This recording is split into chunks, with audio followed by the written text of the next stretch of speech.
makabulong hot spring, ang mga may sakit daw ay napapagaling. Totoo kayang may healing power ang paglublob sa isang bukal na isa palang bulkan sa Benguet?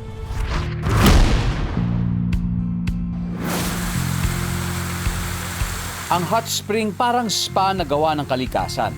May benepisyo rin daw sa kalusugan.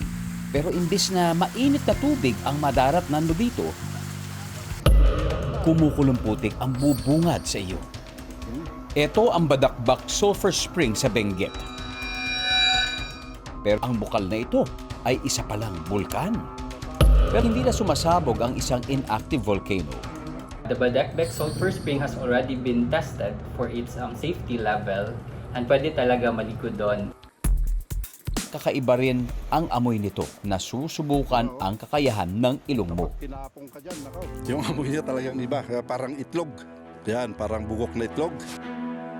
Patuloy pa rin dinadayo ang Badakbak Hot Spring. Meron daw kasi itong healing powers. Totoo kaya to?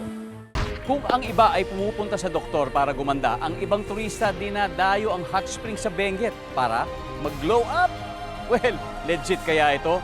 Silipin natin.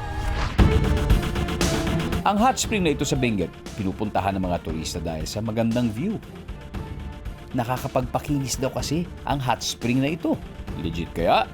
Sulfur has been known to have anti-inflammatory and antibacterial properties. Sulfur springs, just like the one in Badakbak, may benefit if you have acne or dry skin. May area dito na mahigpit na ipinagbabawal ang paglublob. Pero sa isang bahagi naman, pwede ka magtampisaw. It was fun naman, mahirap lang talaga tanggalin yung langsa even after ng ilang paligo. Ibang klase talaga ang all-in-one nature spa na ito. Nakakapagbigay ginhawa na, may beauty benefits pa.